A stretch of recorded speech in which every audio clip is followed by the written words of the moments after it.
The reality in Asia is public healthcare systems cannot cope with the expectations of the middle class. And the governments in Asia just do not have enough money to be able to make those investments. And so you need the private sector driving those capital investments. Private equity has shown a discipline around making capital investments, but also balancing that with investing for growth in markets like India or in other emerging markets of Asia that I think will carry on for a number of years. I see 2025 as a year of recalibration. We came into the year on the back of rising geopolitical tensions across the globe, increasing inflation and tightening liquidity. But we remain cautiously optimistic. And especially from an Asia healthcare perspective, the macro opportunity still remains very compelling to us. Private equity investments in healthcare has evolved from light touch investments to now more transformational and longer term oriented investments.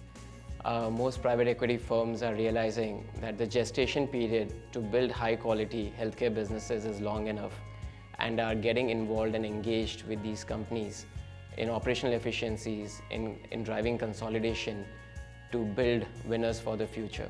So overall, I see private equity realizing this and moving away from being a transactional investor in healthcare to a more transformation-oriented investor. There needs to be a balance between financial return and clinical excellence. We put a lot of discipline into businesses we buy, so this will help companies become more efficient, and it will allow them to be able to better treat patients as they unlock capacity and find new ways to do certain treatments. So we feel like the value out of private equity investing in healthcare is beyond just generating financial return, because during the process of generating good financial returns, we will improve these businesses as well, and that will benefit clinical outcomes and it will benefit the broader community.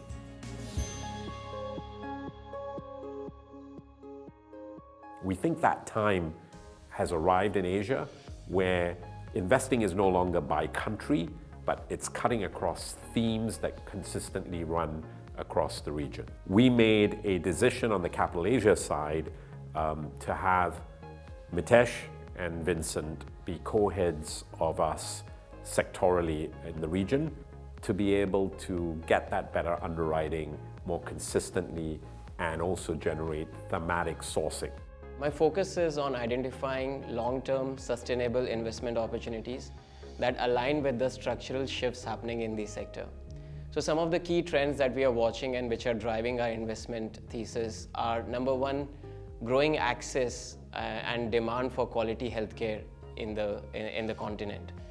So there is rising insurance penetration, there is increasing income levels, and several Asian governments are launching into universal health coverage schemes, which is all creating an increasing demand for quality healthcare. At the same time, we are seeing a shift from volume-driven healthcare to value-based healthcare in many of these countries, and that's a natural evolution that's going to happen over time. Number two is around the consumerization of healthcare.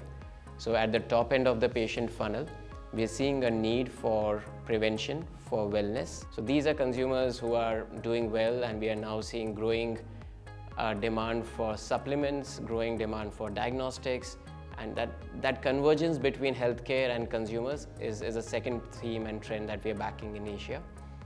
Number three is the increasing demand for pharma and medtech manufacturing in Asia. We are seeing global supply chain shifts, which is creating dramatic shifts on how pharma sources their drugs and raw materials from rest of the world. So it used to be largely China-centric, and that is moving away from China into now countries in Southeast Asia and India.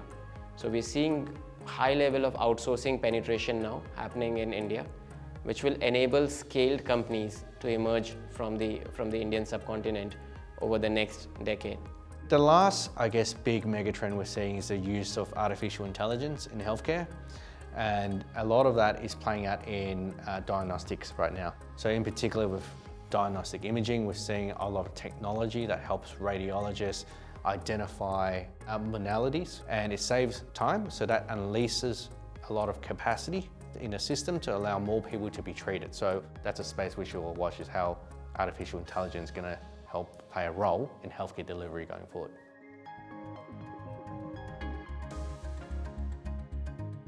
At TPG, our investment philosophy has always been guided by deep thematic conviction, aligned with the structural shifts that are happening in the sector.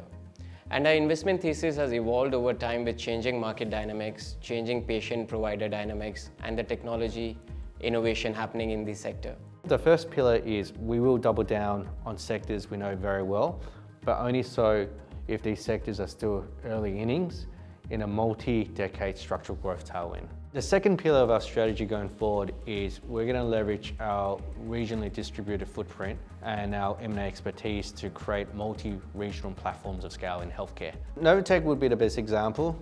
So we invested in Novatech in 2017 and we still own the business today. TPG played a real partnership role alongside the CEO in helping him think through strategic options. And that was a business, when we owned it, it was predominantly an Australian business. So about 70% of its revenue was in Australia, 30% in Asia. We're still early in that journey, but now the business is only about 30% in Australia, 50% in Asia, and a balance being the US and Europe. So that's an example of where TPG has had a close partnership with the company to create a multi-regional platform, which is one of our key investment pillars of TPG Capital Asia. The third pillar relies on the fact that we are not only strong in healthcare, but we're also strong in the consumer space. And TPG is naturally uniquely placed to invest at the intersection of consumer and healthcare. So businesses that focus on wellness, well-being, preventative treatments like Inova, Betadine, the Maid Group, Green Cross Vets, they're all businesses that intersect consumer and healthcare. So again, we're well placed to continue to create value in consumer health businesses. While healthcare is largely local, delivered locally, it's transcending borders in terms of trends and the developments that are happening in the sector. So our global franchise gives us that ability. Our deep research orientation helps us stay ahead of the curve.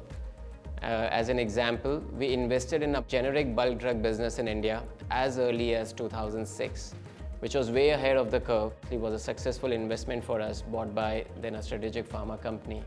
Similarly, we invested in a regional hospital chain in 2015 called Manipal Hospitals, and over time converted into a platform which has emerged as the largest healthcare services platform in India over the last 8 years of our ownership. We realized very soon that to drive financial performance, you have to invest behind clinical excellence and patient centricity. So as a result, we invested a lot of dollars, a lot of our time and management bandwidth in these areas even before we got on to some of the financial performance metrics. We were very focused on driving the right experience and the right outcomes for our patients from day one, and our CEO was fully aligned with it. I think it's a continuous process and the strength of our global franchise which helps us stay ahead of the curve in terms of tapping these innovations and evolutions as they happen in the sector.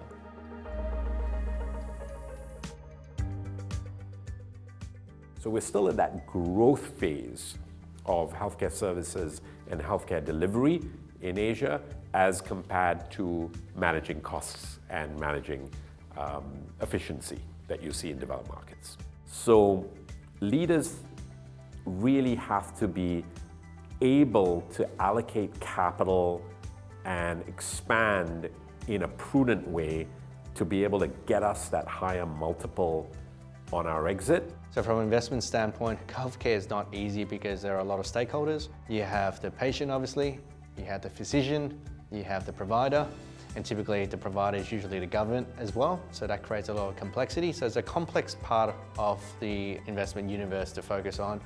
And at the end of the day, if you make good healthcare investments, you're helping the community as well. So that's also something that we should be focused on increasingly more as investors going forward.